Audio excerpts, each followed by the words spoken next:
Undroppables Playbook, a football podcast. With your hosts, Ashley and Michael, please sit back and enjoy the show.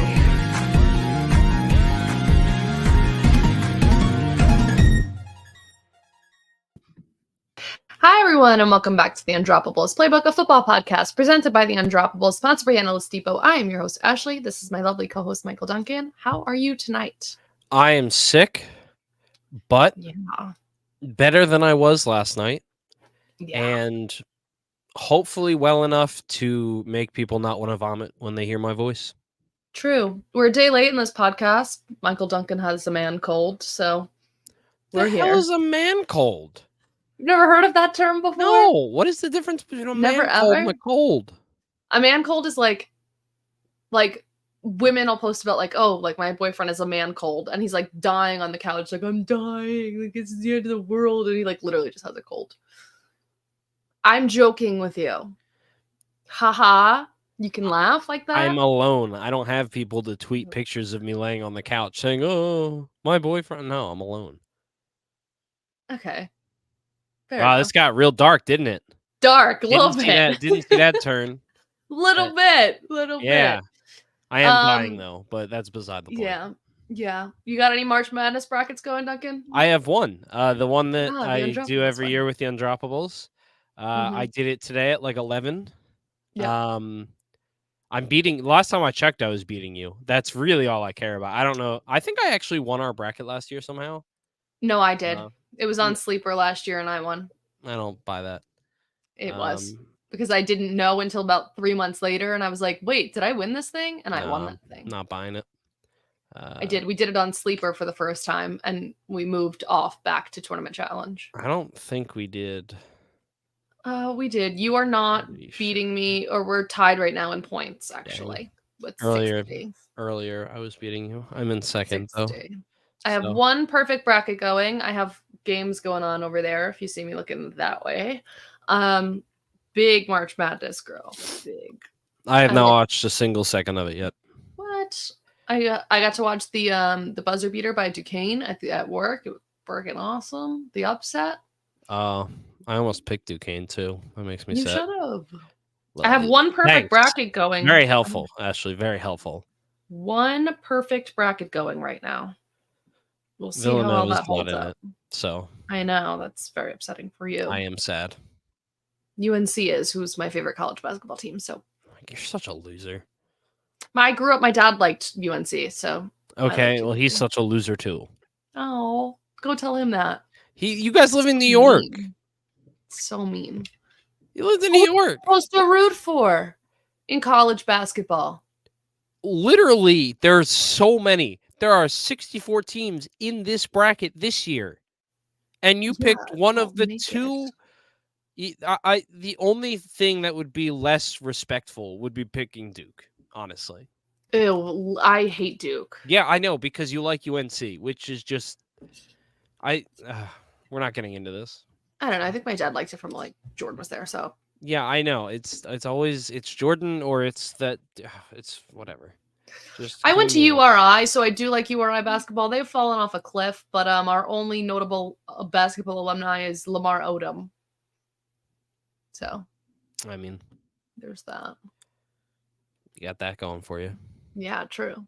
We lost Danny Hurley, which is why I was very happy for UConn last year. Yeah, I know who that is. Yeah. All right. Well, enough about basketball. That's not why people tune in. Let's talk about football. Plenty. Is that why people tune in? I don't know. Why do they tune in? For me and you, I think. Probably not. All right. So let's get into some news first. Lions cornerback Cam Sutton has an arrest warrant out for him for charges of domestic battery in Florida. Lions put out a statement saying an investigation is ongoing. They have no further comment at this time, and then cut him. Yeah, they cut him as opposed June 1 to spread the dead cap out. Yep. So. Yep. Well, hope for the best. There's a guy on Twitter who also plays football, and like has a football profile picture, and he's like, "Please stop tweeting at me. I am not the Cam Sutton." Yeah. Yeah. That's like, I always see this one writer guy whose name is Ryan Reynolds. Oh. Also, there's a Philadelphia sports writer. He writes about the Sixers, and his name is Josh Reynolds. And like exactly like the wide receiver for I guess the Lions. And it's so funny because every time he does anything, Josh Reynolds, like I think he was in the Super Bowl with the Rams and then last year with the Lions, every time he has to tweet out and be like, still not me, guys. Not me. Not me. It's like at Josh Reynolds or something. Like it's no, I would hate that. So I would hate that. Notable, obviously, a lot of pro days going on. Obviously, we're getting closer and closer to the draft. The big hoopla yesterday was USC hosted their pro day, which obviously was huge for quarterback Caleb Williams to show off his skills at home. A lot of people very impressed. No surprise there. He has been the consensus one. While we get closer, there's always talk about other top quarterbacks, but Caleb Williams is the top quarterback. So for him to get to show off his skills at home and have people impressed always speaks volumes. And you and I have talked a lot about how pro day is sometimes bigger than combine because they get to see you in your home and meet like your team, the people you've interacted with for 3 or 4 years. And that goes a long way with NFL teams. Yeah, and they've also become more of a big deal recently just with so many of the top prospects opting out of the combine entirely. Yeah. Then again, this year we also had Marvin Harrison Jr. opt out of his pro day entirely. Yeah. A lot of people are believing that screams he's got a promise to draft him in the top 5 or so. Not something we really see or hear very often in football. It apparently happens all the time in basketball. Not all the time, but like significantly more.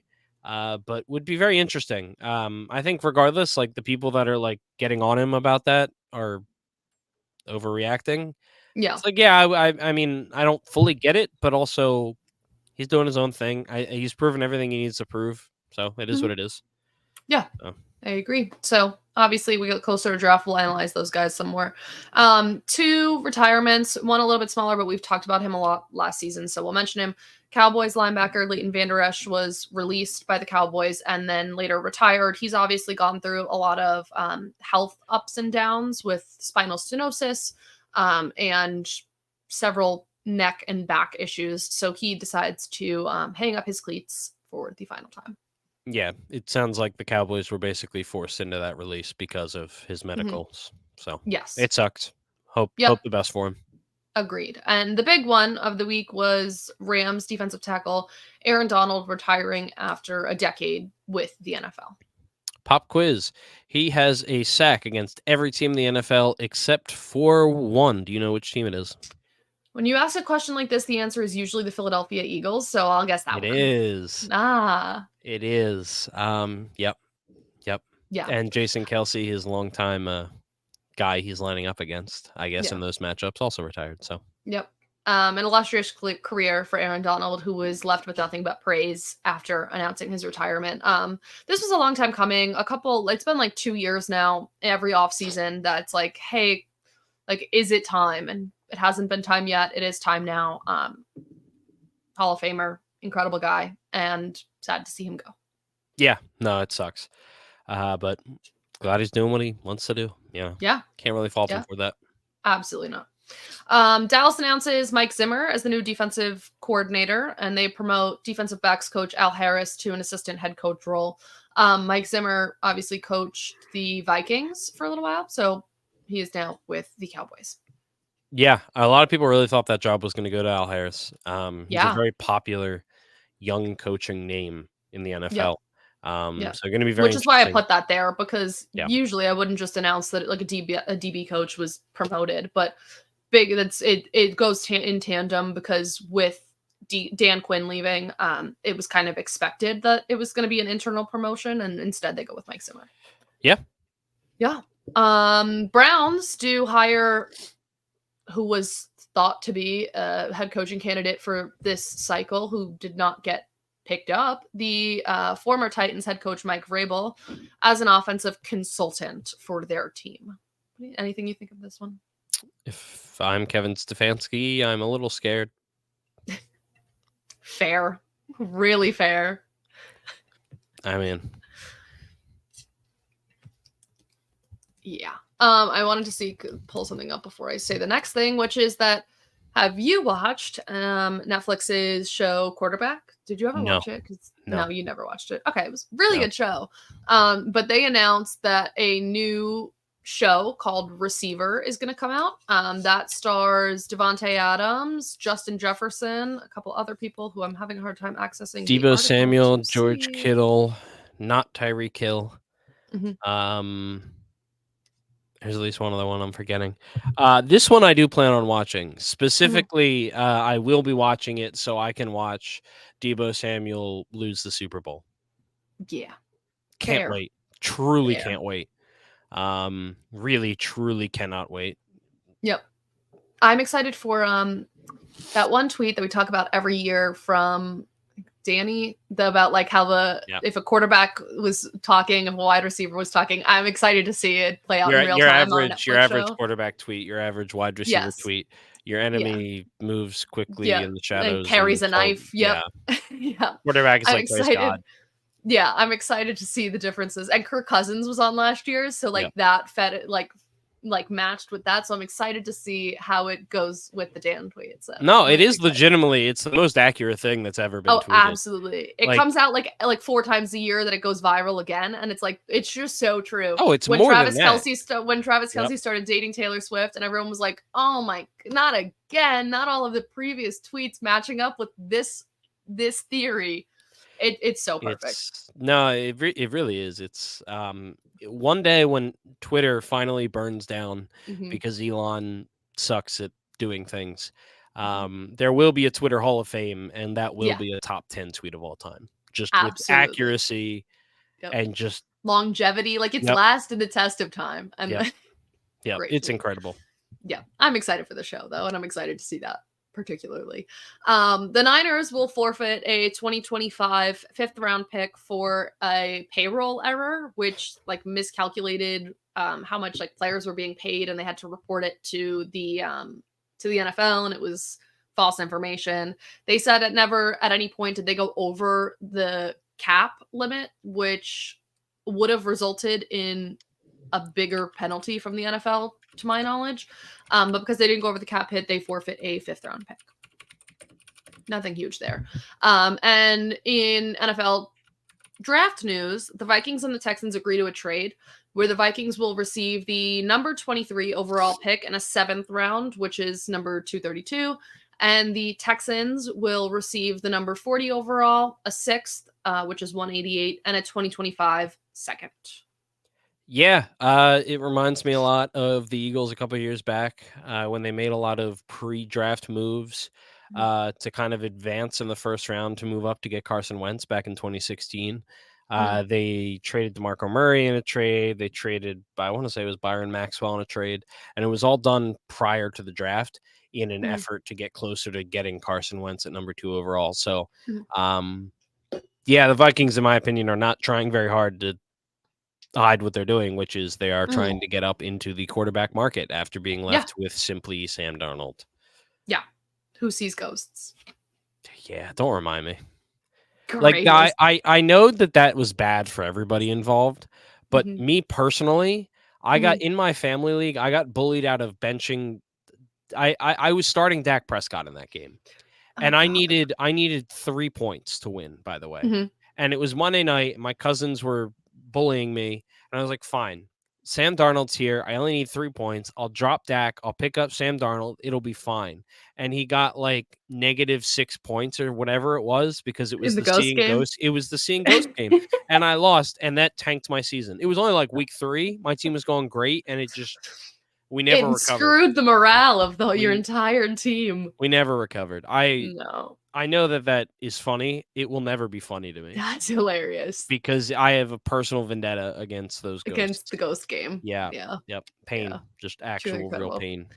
So obviously last week we talked a little bit about rule proposals. There are officially 10 brought forward. We're going to go over a couple. The kickoff one we do have more clarification on. So I do kind of want to go over a couple of the parameters because this is a big deal. So the kicking team, the 10 players cannot move until the ball hits the ground, player in the landing zone or end zone. Same on the receiving team. All players in the setup zone cannot move until the kick has hit the ground, a player in the landing zone or the end zone.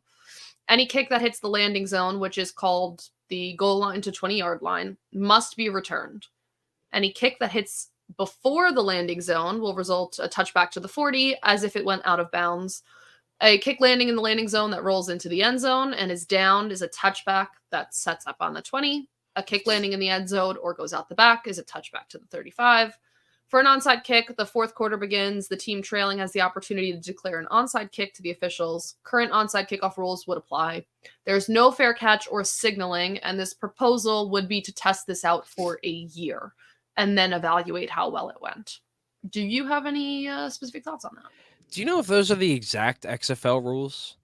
I know that they're based around it, especially the 10 players cannot move. Pretty spot on, but I'm not sure. Well, I like what it did for the XFL. I do. I off the top of my head, I can't remember if those are the exact rules, but it did allow for more actual returns, while also, in my opinion, being safer because you don't necessarily have a ton of guys that are getting full running starts. And so I like it. I hope that we get to see it for a year because I think it would be a fun change. I agree. From a health and safety perspective, it is smarter. You don't have like a stationary player who's signaling or catching and then receiving with people who have then been running 30 yards to literally do nothing but kill you. So it should be a good outcome for health and safety wise. Speaking of health and safety wise, there's a proposal to ban the hip drop tackle, which has been pretty divisive amid the NFL community. So the exact language is if the defender, quote, grabs the runner with both hands or wraps the runner with both arms and unweights himself by swiveling and dropping his hips and or lower body, landing on and trapping the runner's leg or legs at or below the knees. That's the exact language. It would result in a 15-yard penalty and automatic first down. So some data behind that is that the NFL data shows that hip drop tackles increase the risk of an injury by about 25 times the amount that a regular tackle does. And that in a review of over 20,000 tackles from the last 2 seasons, there's been 105 hip drop tackles that they've noticed in those. The NFLPA is pretty adamant against it, saying that while the NFLPA remains committed to improvements in our game with health and safety in mind, we cannot support a rule change that causes confusion for us as players, for coaches, for officials, and especially for fans. We call on the NFL again to reconsider implementing this rule. Yeah, defensive players on Twitter were not thrilled. No. So, like, I get it, and I hate hip drop tackles.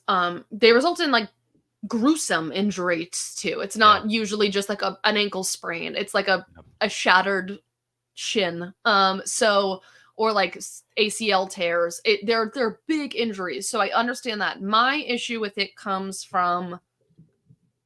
I think if you do this, you have to in tandem do coaches challenging a foul. Because I think this is a hard one to recognize in real time. Because there is so much language around what the foul requires about grabbing, swiveling, dropping. That's really hard to recognize in real time. And I know NFL refs are trained. We don't think they're trained enough, but I don't know that this is going to be implemented correctly if only used by first look in real time. Yeah, that's fair. Yeah. I don't have a strong opinion on it, to be honest.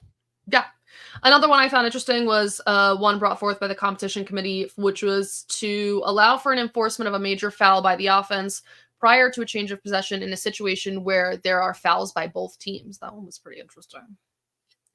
And yeah, there's a bunch of other ones about like including a ruling of passer down by contact or out of bounds before a pass, like making that more reviewable, yada, yada, yada. You can read all of it on the NFL website. We've gone over a couple of the big ones, and as we get closer to the competition committee's rulings, we'll obviously fill you in and let you know some more of our thoughts. Agreed. Great. Okay. Last week we did our offensive free agency information, ideas, thoughts. We do have some updates. We will get to defensive at the end of our show. In full transparency, we're not as strong in defense, but what we have, we are on our page, we are strong at. It's not as much as we had for offense. We'll talk about that in a little bit, though, but let's talk about what has happened since we left you last Wednesday. So the big one, I guess, is that the Bears trade quarterback Justin Fields to the Steelers for a 2025 6th-round pick that could become a 4th based on Justin Fields' playing time, which is interesting tie considering the Steelers signed Russell Wilson. But while the trade was going down, Rappaport reports that head coach Mike Tomlin reached out to Russell Wilson to inform him he was going to be the starter and that Justin Fields is kind of just there to compete and back him up. But that he fully intends Wilson to be the starter, at least for the start of the season. What a downfall. For who? Justin Fields. I'm just saying, like, in general, from like where we were when he was drafted to now. Yeah. I mean, it's a shit show all around. Yeah. Bears all but declaring Caleb Williams. Yeah. I mean, they're doing what everyone thought they'd be doing. It's more just shocking to me that that's all they could get for Justin Fields. I know. Just like the really Vikings shocking. couldn't give anything a little bit more than that. Yeah, there's a lot of teams that I thought Yeah. would give more than that. Like he effectively got less than Kenny Pickett. And I get it, like Kenny Pickett, you have 2 more years. Justin Fields, this is the final year of his contract. I guess that's worth something, but I don't know. The NFL just does not seem to like Justin Fields as much as a lot of analysts and fans do. I'm sure fantasy plays into that at least somewhat, but just very bizarre to watch unfold. Did we actually talk about Kenny Pickett last week? No. Oh, well, so that's the other piece of this equation is the Steelers trade Kenny Pickett and a 2024 4th for a 2024 3rd and 2 2025 7ths. I hate when there's trades with so many picks. There's so many numbers and it gets confusing to viewers. And he went to his hometown team, the Philadelphia Eagles. It's a weird one. It's very Howie Roseman. It is very quarterback factory is back, baby. I mean, we are the quarterback factory, and we see an opportunity to get a quarterback with some level of competency on the cheap for 2 years, and we say, let's go. It looks weird because it looks like we sent a 3rd for it. In reality, we moved back in the draft around 30 spots. It's the equivalent, I believe, of like a 5th or a 6th. I forget exactly like the points chart that everyone uses.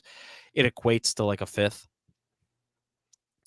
Feels like a lot to me, but it's a cheap backup quarterback for 2 years. And with Jalen Hurts now costing a lot of money, like Kenny Pickett in 2 years is going to be making less money than we paid Marcus Mariota for 1 year to be the backup last year. And I think Kenny Pickett, while I don't know if he's ever really going to be the guy that they drafted him to be, I didn't think that he was when they drafted him. No. He has the floor of a good backup quarterback in this league. So at the very least, that's fine. In my opinion, I think it's beneficial too. Like you said, you're paying Jalen Hurts a lot of money. So to have a quarterback who, if you effectively need to sit Jalen Hurts for a week, if he's tweaks something or, you guys are doing well and you're like, we feel comfortable in this game, just kind of letting him rest if he's a little hurt, I'd feel comfortable having Kenny Pickett take over for a game. And that to me is worth it. Yeah. And that's what Howie Roseman wants out of his backup quarterback. Yep. So last year's shining star for a couple of weeks, Josh Dobbs, quarterback, is signed to the Niners. That goes in tandem with the Niners letting Jimmy G walk and the Rams signing Jimmy G. You don't want to talk about, do you have anything to talk about Josh Dobbs before I get into Jimmy G? He was a fun couple of weeks. He was fun. I'm good. Very fun. Anyway, for Jimmy G and the Rams, he has since been suspended for the first 2 games of the season for violating the performance-enhancing substances policy of the NFL. He says he messed up the TUE, which is the therapeutic use exemption. So he's saying he had some reason to be using those, and he filled out the form and messed up the form. So he's suspended for 2 games. He's allowed to participate in all off-season and preseason activities, but will be away for the team for the first 2 weeks of the regular season. When suspended, you can't be at the facilities or at practice either. So yeah, that's about it. He's making jokes about it on everywhere. So I don't know if I'd be making jokes about it. He is. He's like laughing about. He's like, I messed up the TUA. It is what it is. Okay, Jimmy. All right. I know someone who went to high school with him. Anyway, the Cool. Seahawks acquire quarterback Sam Howell from the Commanders, along with a 4th, which is pick number 102, and a 6th, pick number 179, in return for a 3rd, pick number 78, and a 5th, pick number 152. So a little more than they got for Kenny Pickett, essentially. Yes. Also, I think Sam Howell being worth more. I think he's shown more. Yeah. Basically solidifies the Commanders are going quarterback in this draft. Mhm. Do they have the second? Second. I think the Patriots have the Patriots third. Yeah. Yep. Yeah. So, I mean, I think it's good for the Seahawks as well. I think Sam Howell might have a chance to kind of grow behind Geno Smith, and maybe in a year or two you get to see what you have in him. I like Geno, but he's still the guy that he is. He's a journeyman that found his way into being a starter, which is awesome. But he's not a long-term answer. So No. I and like doesn't have the highest ceiling either. Yeah. And I like this idea. I like this thought process of taking a shot on Sam Howell here. I agree. And I think Sam Howell showed well enough poise behind a Commander's offensive line that was Swiss cheese, that did nothing but get sacked, and still showed that he had talent in him. So anybody with talent who has shown that talent as a starter should get a deal like this, a trade like this. I think it's a fair compensation for it. For running back, the Cowboys re-sign running back Rico Dowdle, which obviously they lost Tony Pollard, so this is their game plan going forward, I guess. I don't know. And the Bills re-sign running back Ty Johnson to a 1-year contract. Also not a huge news, but that's the running back market this year. After the first few big ones, this is where we're left with the running back market. The wide receiver market did have a big week in the week we were gone. This was kind of the biggest news. The Cardinals traded wide receiver Rondale Moore to the Falcons in a straight 1-for-1 player trade for quarterback Desmond Ridder. So Desmond Ridder is now with the Cardinals, and Rondale Moore is now with the Falcons. So the Falcons are obviously making a huge push to have weapons and receivers and lots of hands on that offense for Kirk Cousins. Yeah, I like it for both sides. I think Desmond Ridder hopefully will be able to. I think he'll be a good backup for Kyler. Maybe give himself some more time to grow in a similar, system, similar type of player, sort of in Kyler. So yeah, I like it. I think why not if you're the Falcons, because Rondale Moore has probably shown more in the NFL than Desmond Ridder has at this point. So yeah, and I think Rondale has shown a lot of talent, but didn't seem to mesh the best with the Cardinals offense. He showed amazing flashes of talent and a lot of skill, and just didn't really seem to mix. I don't know that they used him the right way, and was often kind of left out of the offensive game plan and was always a second thought. So I'm intrigued to see what Rondale Moore can do with the Falcons. Yeah. Wide receiver Mike Williams, released by the Chargers, signs with the New York Jets on a 1-year up to $15 million contract.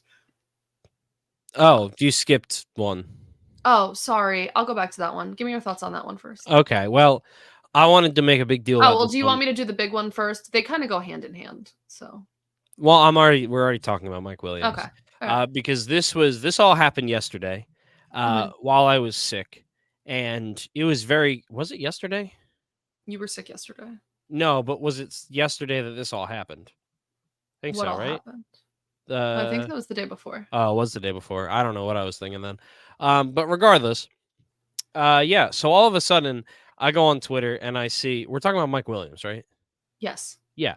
So I go on Twitter and I see that a guy, New York Jets Matt, is tweeting that he sent a DoorDash, Uber Eats, whatever it is, to the New York Jets facility, specifically a sandwich for Mike Williams. That's funny in itself. People are asking, okay, how do they know it's going to be for Mike Williams? So he says he sends out a picture of what he said to the driver. He said, please hand it to the person at the door and say that this is for Mike Williams, and let him know catching passes from Aaron Rodgers is more fun than catching from Bryce Young, because he also had a visit with the Panthers. So that in itself was very funny. And then I'm at work. I didn't check Twitter for a couple of hours. I go back on, and things escalated very quickly. It became a whole thing. He got this sandwich. It made it to the facility. New York Jets posted on Twitter. The Jets posted on Twitter. There was the classic, like, he's signing the contract photo, and in that photo, he's also got the sandwich. They have a video of him trying the sandwich. He thinks it's really good. The Jets changed their profile picture to a picture of the sandwich. He takes the sandwich to the Brooklyn Nets game that night. It just became a lot more than I was expecting. But it is like a prime example of just like the internet can be good sometimes, and it can produce fun and exciting things. And this is the best thing, in my opinion, that has come out of NFL free agency. And right now, as we're recording this, the Jets profile picture is still that sandwich. So I always think back to Twitter like 3 or 4 years ago when that sandwich would have had its own account by now. Right, like Mike Williams New York Jets sandwich, like that one tweet, like the one Twitter account about like the bug on Mike Pence's head from the presidential election, like anything that happened had its own account. If it was like an item or a being or a animal, it had its own account made. So I like to think about the fact that if this was like 3 years ago, there would have been an account called Mike Williams sandwich. There probably is, to be honest. I wouldn't. There very well might be. I wouldn't doubt it. There was reports that the Jets basically like wouldn't let him leave the building. The Jets really wanted him. He liked the idea of playing with Aaron Rodgers. I think the sandwich helped. I wonder did they say what kind of sandwich it was? No idea. They should have sent him like a bacon, egg, and cheese. But yeah, I don't know. Who knows? In tandem with that, obviously, Mike Williams comes from the Chargers. So does our next guy who was traded. So the Chargers will have no receivers because the Chargers trade wide receiver Keenan Allen to the Bears. Allen makes a statement that he really wanted to finish his career with the Chargers, but, quote, things happen. Chargers, I don't know that they know what they're doing, or they're aiming high for a Marvin Harrison Jr., Odunze, or Neighbors in the draft, but they lose two of their top talent. They also were like way over the salary cap, so these two moves help them with that. Yeah, I mean, they were already under the salary cap. They didn't need to trade Keenan Allen. It was very weird. It was very weird. Just feels like a very odd thing to do when you just sign your quarterback to such a big that's contract. the biggest part. And now you've got Quentin Johnson, who didn't really show a ton in his first year after being a first-round pick. And you've got a bunch of like wide receiver 3-4 guys that you're hoping step up, I guess. Guys, 10 years from now, you'll name in that game where we just name obscure wide receivers. Jalen Guyton. Yep. So whatever, I guess. Yeah. It's stupid. That's my biggest thing is you pay Justin Herbert all this money, quarterback of our future, building an offense around him, and then crumble the house of cards. I don't know. Even if you get one wide receiver, I don't think it's enough. Like you needed to keep one of these guys and draft a wide receiver. There was I don't know how you're expecting Justin Herbert to succeed in this offense. And I know it's also he's not a receiver. They lost Austin Eckler. Like this offense doesn't have anything but Justin Herbert right now. Yeah, I agree. Yeah, that'll be fun. Yay.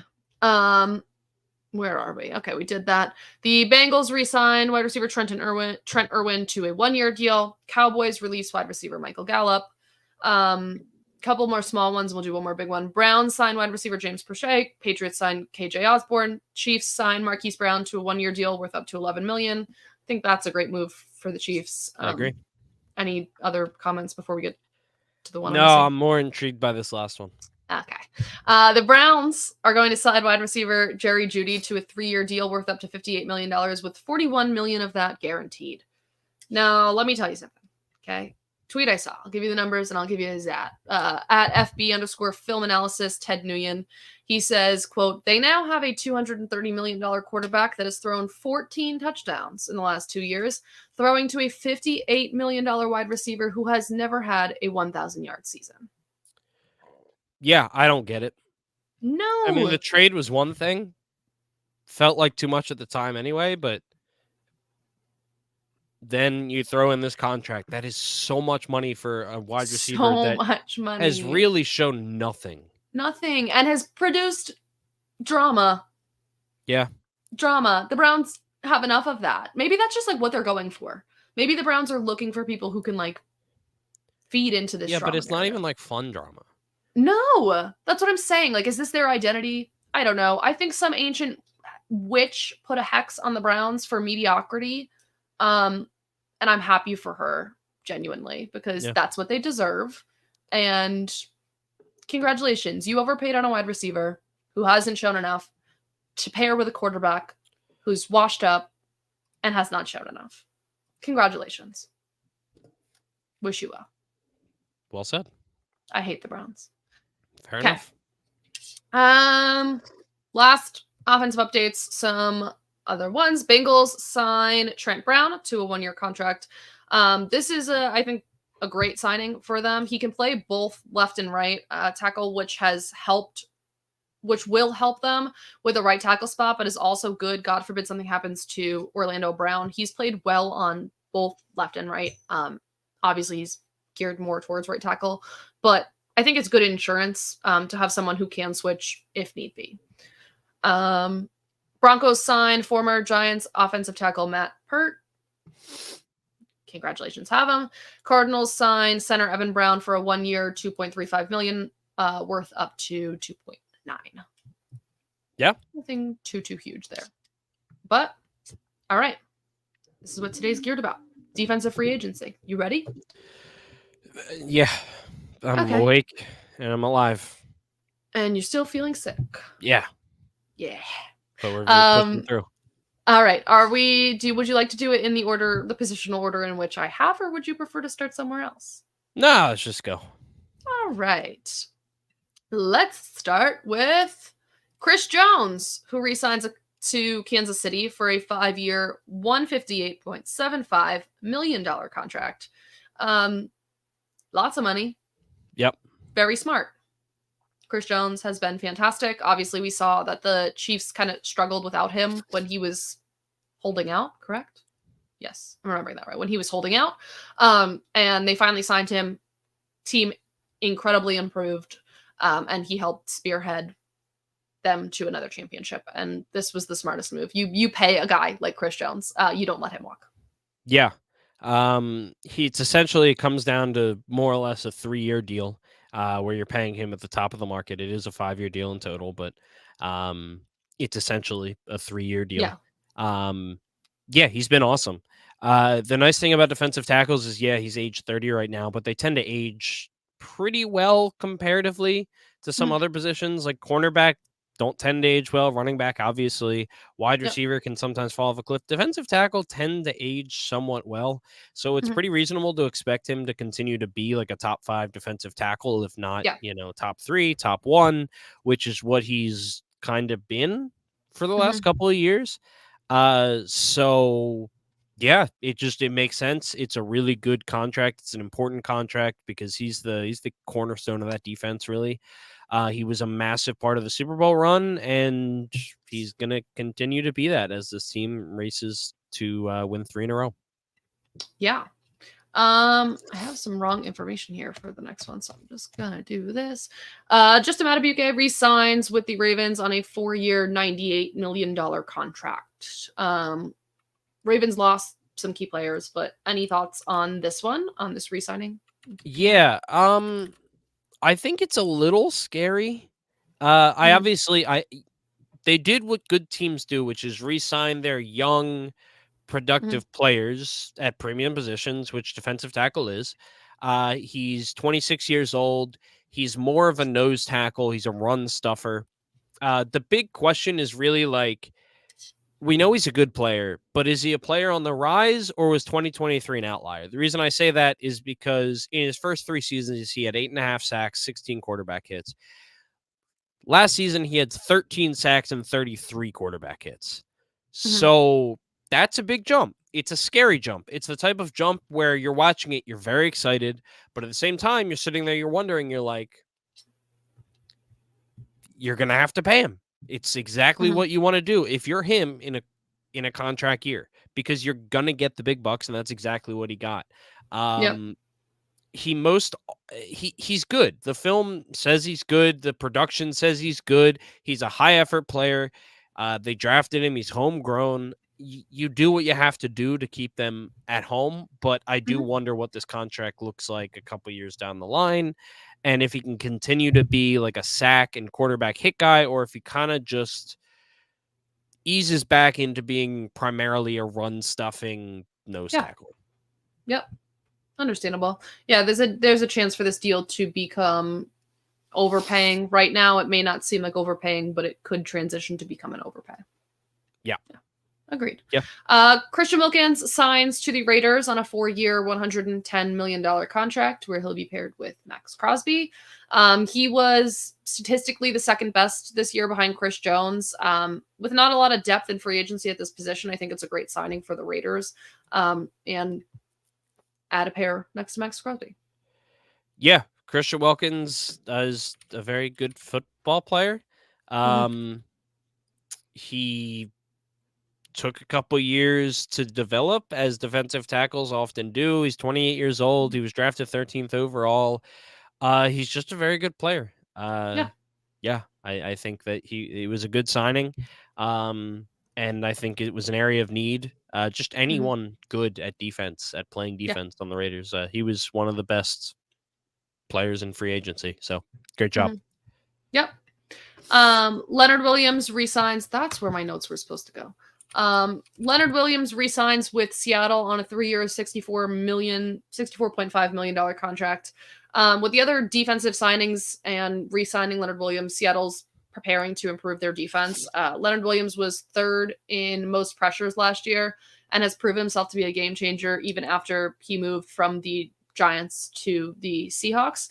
It seemed to be a good fit for him and smart choice by Seattle, who clearly is looking to fill some needed gaps on that side of the ball. Yeah, it's a little more than I think I would have liked to pay. Mm-hmm. He's been solid for quite a while now, but I don't think that he has had the impact from a pass rushing perspective that I'd want if you're paying him this much money. I get that. So I think for me, it's I'd rather the Seahawks. If I was the Seahawks, I'd rather keep him and pay this than lose him. And yeah, and that's what you have to do. Yeah. So to me, that's the biggest thing. And I think that's why it's a good choice for the Seahawks. Yeah. Eric Armstead goes to Jacksonville on a 3-year, $51 million contract. This is honestly one of my least favorite ones. He is a 31-year-old coming with a lot of risk, along with a fairly lengthy injury history with foot and knee injuries. He had meniscus surgery in the offseason. It's a lot of money for someone who will inevitably miss time and comes with a steep price tag and a steep risk. Yeah. Yeah. I don't have a lot to add there. Okay. Edge, there was a lot of movement. Well, not a lot, but a lot of signings on the edge position. Yeah, it's decent enough. I was looking at linebacker. There was lots of like movement, not re-signings. Anyway, the Josh Allen, not the quarterback, the edge rusher. Josh Allen is franchise tagged to the Jags for a 1-year, $24.01 million. Really smart choice. I mean, he's been incredible. You don't not franchise tag a guy like that. Yeah, you knew you were going to franchise tag him. Everyone knew they were going to franchise tag him. Yep. It's really a question of what is the contract going to look like. Yeah. The top of the market at edge is still Nick Bosa, making an annual salary of $34 million per year. That's definitely a lot. Montez Sweat just signed $24.5 million per year with the Bears last season. So I don't know. Will he take a hometown sort of discount? Or if he makes it all the way to free agency, I think there's a very real chance that he could get close to that Nick Bosa number because he had a great contract year, 17.5 sacks, and just consistently played really, really well and been really good. So, yeah. And our next guy is now making 28.2 per year. So I think that gives you a good idea on what Josh Allen would be worth. Our next guy, of course, is Brian Burns, who had a couple fun days there. He was franchise tagged by the Panthers for a 1-year, $24.01 million. He was then traded to the Giants, who signed him to a 5-year, $141 million contract worth up to 150 with incentives. The Panthers get a 2024 second and a 2025 fifth. If you're looking purely at numbers here, the Giants, win this one. The Panthers, Yeah, this is stupid. So stupid. The Carolina Panthers were offered 2 firsts and a second for him 17 months ago. We looked up the exact timeline. 17 months ago, the Panthers were offered 2 firsts and a second for Privates. And instead, they don't pull the trigger when need be. They're 3 minutes too late, and they get fleeced. I just don't get it. What are the Panthers doing? He was one of very few good players on that team. He didn't sign an outrageous deal. This is not like an insanely crazy deal. Yep. Does it carry risk? Of course it does. Whenever you're signing a young player to a large money deal, it has risk, but it's a premier position in the league, and he's one of the best young players available at 26 years old. Yeah, I just don't get it. And you didn't even get a lot for him. You didn't even get a big return for. If I'm the Panthers, I'm just signing him to this contract. Yes. And I'm moving on with my life. Like it's very stupid. I don't get it. Great for the Giants. Well, like I like it. Thoughts from me. You don't even have to give up a first round pick, and you're getting someone that you're going to pair next to Dexter Lawrence. Yes. Yeah, great job by the Giants. Not a good job by the Panthers. I think it's very straightforward. I don't really get it. Yep. I feel like it's a good price. Obviously, at first I was like, whoa, price tag. Because when you see like $150 million, you're like, whoa. When you price it out, when you look at the contract, I think it's a great deal for the Giants. He's a player who's still been trending upwards. It's not someone who I feel like has hit a peak. It feels like someone who is nearing or just about at a peak, and I'm comfortable with that. With spending this amount of money, I don't want to pay for someone who has hit their peak. I want them to be just about to, or, we're on their first few years of the deal. Well, after they hit that peak, I have an out. So I'm very comfortable with this. He's still young.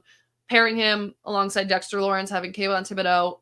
Lawrence didn't have his best year last year. I think it gives him some relief. It gives an advantage to not have the Giants defense be so singularly focused. Offensive lines were really prone to figuring out what the defense was going to do because there was not a lot of skill on the defense. So it was really easy to identify what the Giants were going to do. The Giants defense was really easy to read. So having Brian Burns is going to be really beneficial, especially with our horrible pass rush we had last year. It's not my own thought, but I saw a lot of people talking about how the Giants are, beefing up the trenches with the division we have with the Eagles and the Cowboys, how needed that is for the Giants to do. Obviously, we need like an offense, but shoring up the trenches is beneficial in the division. Yeah. Yeah. All right. Daniel Hunter goes to the Texans on a 2-year, $29 million contract. And I do want to pair that with Jonathan Greenard going to the Vikings for 4 years for $76 million. They essentially just swapped. Yeah. And Greenard, however you say his last name. Greenard. It costs less money. Yeah. And he's younger. Yeah. I don't mean that. I feel like that makes it sound like I'm putting down the Daniel Hunter signing. I'm not. It surprises me a little bit because you are getting an older, more expensive player, but he's really, really good. So sure, why not? Yeah. Yeah. I mean, Greenard is coming off of his career best season. Daniel Hunter had 16 and a half sacks, 83 tackles. He was 23rd out of all for tackles for loss. He was first he had 23 tackles for loss last year, number 1 in the NFL. 5 double-digit sacks in 8 years. So, I mean, fairly comparable players. I do like the idea of Daniel Hunter playing alongside Will Anderson. I think that's going to be a really great pairing for the Texans. But like you said, essentially they just swapped. They fill what they lost by giving the other one to the other team. Yeah. Yeah. Very interesting. You don't see that happen very often, so kind of fun. No. Yeah. Your Eagles signed Bryce Huff, who I love, to a 3-year, $51.1 million contract. I think the biggest thing is with defensive coordinator Vic Fangio and Bryce Huff, I think that edge is going to be a scary sight for opponents. Yeah, a little weird. A lot of weird stuff going on with the Eagles and their defensive line, defensive edge players. Hassan Reddick might get traded. Josh Sweat looked like he was going to get traded, but then they re-signed him, or they fixed his contract so he has like less guaranteed money and he's getting paid less. Really weird because he's also like 26 and a very good player. Just very odd overall stuff happening. And then they signed Bryce Huff, who this doesn't scream Eagles to me. He only played 480 snaps last year, which was 42% of the Jets' snaps. For comparison, Hassan Reddick played 862 and Josh Sweat played 828 for the Eagles last season. He needs to play more snaps if he's going to live up to this contract. And honestly, like, if it weren't for all these rumors going on about Hassan Reddick or Josh Sweat being cut or traded or whatever, like, I wouldn't hate it because you have 3 really good pass rushers possibly. None of them are great run defenders. Josh Sweat is probably the best. But yeah, Bryce Huff, his numbers were incredible as a pass rusher the last 2 years from a per snap perspective. So really good stuff in that way. Just a little bit of a boomer bust type of guy. Obviously, it's only 17 million, which is a lot less than some of the numbers we've been talking about. But there's a reason that he's only that much. Understandable. Feel that. All right. All right. We have one more big one, so let me go over a couple smaller ones. Zadarius Smith re-signs with the Browns on a 2-year, $23.5 million. Smart choice. Keep him. The defense that won them games last year when their offense couldn't do anything.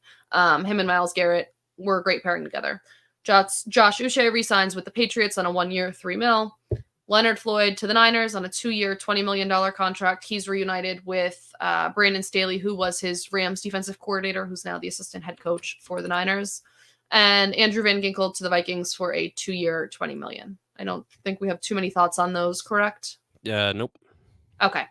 The big one. Chase Young goes to the Saints on a 1-year, $13 million contract, which feels like, on the surface level, without all of the drama, a mediocre signing for a team that likes to be mediocre. I hate for the a Saints. Player who has been mediocre. All 13 million of that is guaranteed. And then we hear about the neck thing. So can I just read what Albert... I'm just going to read what Albert... I was going to defer to you to explain it anyway, so please. Yeah, well, so Albert Breer, I think, just put it as well, better than I can. I'm just going to read exactly what Albert Breer tweeted. Some background on Saints defensive end Chase Young's deal. Scans on his neck made it tough to find a suitor. No one would clear him on his physical.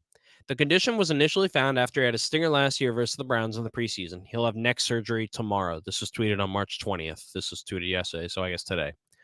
The idea in doing the 1-year deal with the Saints with $5.1 million guaranteed and $7.9 million in per game roster bonuses was to allow for Young to get locked in with a team, get through the 3 to 5 month rehab for surgery, and have a chance to make that money back that he would have lost if he took a smaller money deal. And with the per game rosters, really this protects the team and the player. It's 100% based on his ability to get cleared to play. The neck condition was a factor too in his trade market back in October. The Bears weren't comfortable with the scans. The Niners were.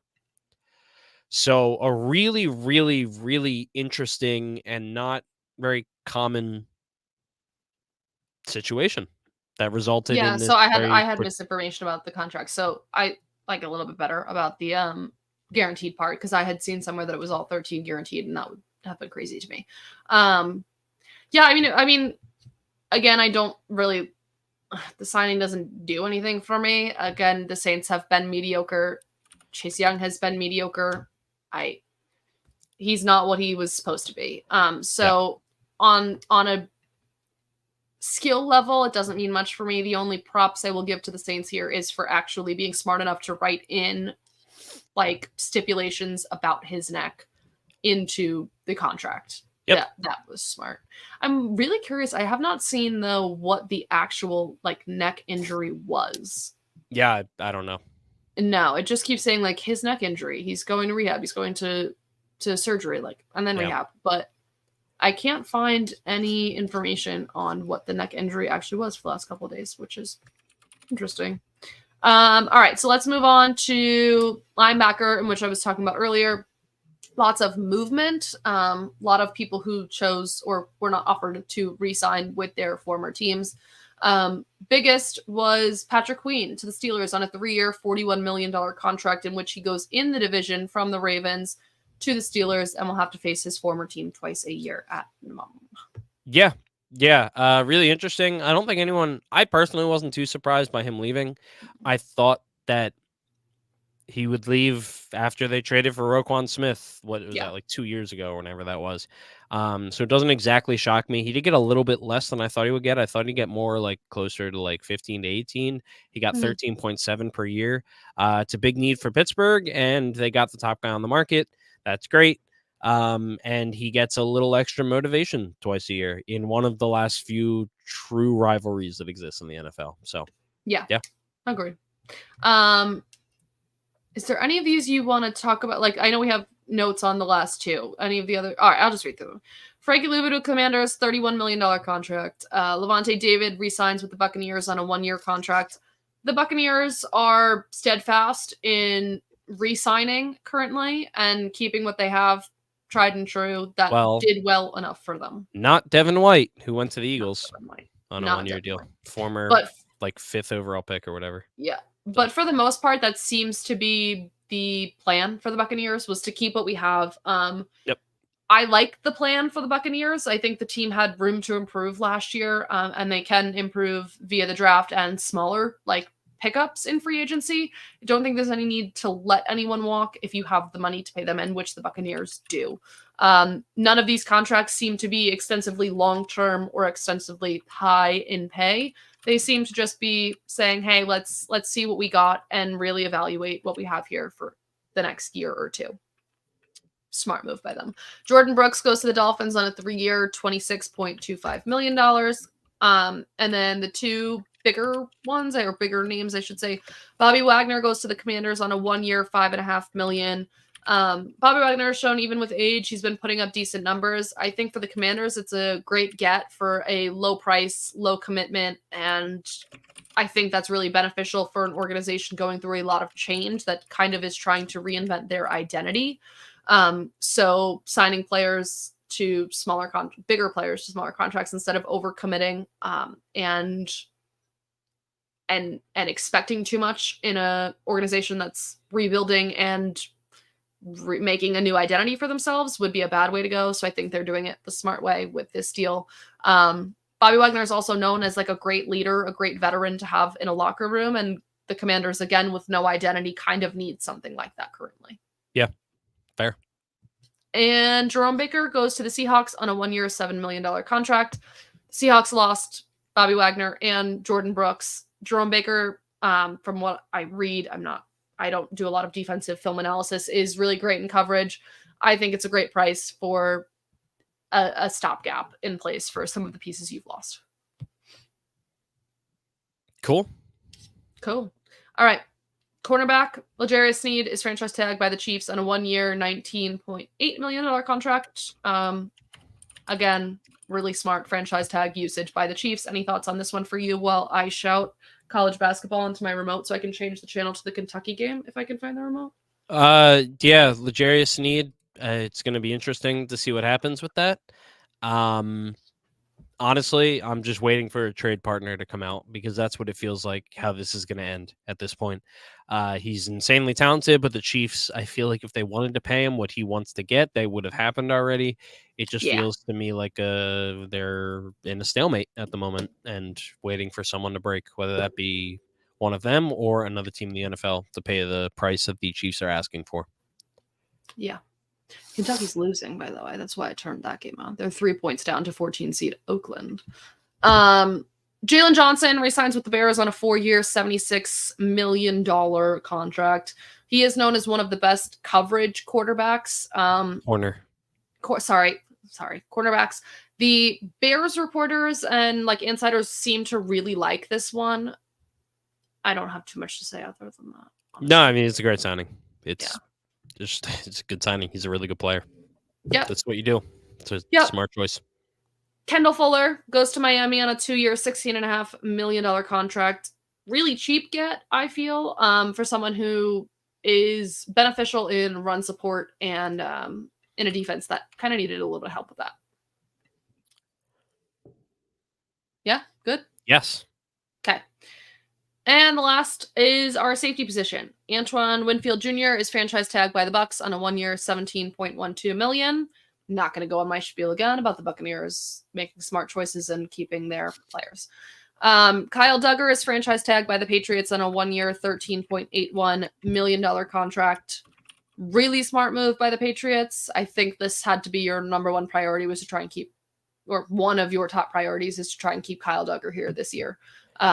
For that Patriots defense. So smart move. You pay him the minimum of what you have to pay him. You don't got to make a big contract, and you keep your number one priority in a place that has so many priorities. Jesus Christ. And then Xavier McKinney goes to the Packers on a 4-year, $68 million contract. Xavier McKinney is a pretty multi-dimensional safety. With their new defensive coordinator and defensive staff in Green Bay, it's an interesting signing. He moves on from the Giants, and yeah, I'm intrigued, but I don't really know how I fully feel about this one yet. I think that's just because I'm a Giants fan and I don't really know. I think it's a very good signing, very smart signing. Okay. I think there's a reason he got paid that much money. He's a good rangy free safety with also very solid man coverage skills. So, he can do a little bit of everything really well. Yeah, perfect. Well, like, I know how he plays. I just don't know how I feel about I think what I don't know how I feel about the Packers having him is kind of that's fair. What I mean. And okay, we'll do a couple of these. Geno Stone to the Bengals, 2-year, $15 million contract. Cameron Curl to the Rams on a 2-year contract. Jordan Whitehead to the Bucks on a 2-year, $9 million contract. Again, even though he went to the Bucks, they didn't keep him. Really cheap deal. I like what the Buccaneers are doing. Deshaun Elliott goes to the Steelers on a 2-year, $6 million contract. And I will close this one out with CJ Gardner-Johnson signing with the Eagles on a 3-year, maximum $33 million contract. So funny. He and hear your thoughts. Yeah, he called Philadelphia fans obnoxious and the people in Philadelphia obnoxious, which, like, he's not wrong. No. And that's the thing. Like, he did the thing that everyone says, if you just do this, like, you're gonna be fine. He tweeted, he was like, yeah, man, I was in my feels. I wanted to be in Philly and they didn't sign me, and I was pissed off. And I'm sorry that I called you guys obnoxious. And the whole city gave him a big hug. And the whole city was like, yeah, we are obnoxious. You right. Cool. I also hate myself. That was if you go and look at the tweet, every single reply is just like, yeah, you're right, though. Like, welcome back. Like, you right. Yeah, I mean, I hate myself, too. I wake up and I hate myself. Like, look, we're nothing if not consistent. No. It's a very funny situation. It's hysterical. You and I have had so many conversations about this, about how how to succeed in the Philadelphia sports media landscape. It's so not hard. It's people make being it out to be honest so hard. and actually acknowledging and the pandering. Fans, but even for what they're worth, right? Yeah. Like they know what they're worth. So even if you say you guys are like a literal insane people and kind of annoying, but if you're like, but I love being here, they'd be like, cool, like, sounds good, you're right. It's just about being open and honest with the media, even if it's brazen. Just doing it in the right way. Yep. It's just not hard. It's not hard. You can't be fake in the Philadelphia media. I think that's the biggest way to say it, is if not even in the media doesn't really care as much. It's the fans. To the Philadelphia fans, you can't be fake. Yep, because we'll know and we'll call you out on it. And CJ wasn't fake. I am very intrigued to see what the final actual results of the money are. It was reported as a 3-year, up to $33 million contract. I don't think it's anywhere close to that. If I had to guess, I would say it's much closer to $8 million per year rather than 11. And there's a lot of playing time incentives. Nothing like the garbage you get. Later on, there's no time right now. It's just not worth it. But the stuff that led to his garbage contract with Detroit, because his agents screwed up big time, was embarrassing. He some of his incentives were based on how well the defense ranked, not him, the defense. Very odd. His agents screwed him over last offseason, but that's beside the point. And then they tweeted about it. They're very unprofessional. But yeah, I'm very intrigued to see what the actual money is, because I don't think it's the fact that we still haven't gotten the actual money tells me it's definitely not actually 3 years for $33 million. So Yeah. good signing though. The Giants just kept Isaiah Hodgins, Wow, wide problem receiver. solved. Yay, we fixed it. Yeah, they bring him back. I should say they bring back Isaiah Hodgins. Yeah. Fun. Any final thoughts on free agency so far? Obviously, as free agency progresses, we won't have episodes dedicated entirely to free agency, but we will give you the updates, the news, the haps of free agency. But any final thoughts before we move on from this chapter of the offseason? I just can't wait to go to sleep. Yeah. I can't wait to take NyQuil and just pass out. I'm just super excited. Very fair point. Yeah. Do you get weird dreams on NyQuil? Yeah. I messaged my coworker. Like I shouldn't have asked. When I got into work this morning, respond. I'm not going to go into detail, but when I got into work this morning, I messaged my coworker, my one buddy, and I go, yo, I forgot how different dreams hit when you're on NyQuil. And it's wild. I had like 7 of them just back to back to back to back to back to back to back. And Did they all relate to each other or no? No. Huh. They were all like just these it was like a mini series of just like boom. Okay. And then boom. And it felt like a bunch of episodes of like Black Mirror or something. None of them related, but they were all super quick. Theme. Yeah, it's real weird. I don't know. It was a weird night. Strange. Very excited for a second night. Yep. That's very strange. To me, it's usually like Benadryl and NyQuil is like one long running dream. Oh no. That's interesting. Yeah. You got a whole mini series. Well, you have to tell me all about tonight's. Okay. Let me know. I will. All right, Duncan. In the meantime, while you're recovering and not active anywhere else, can you tell us where we can read through your old posts, where we can find you? In bed, asleep.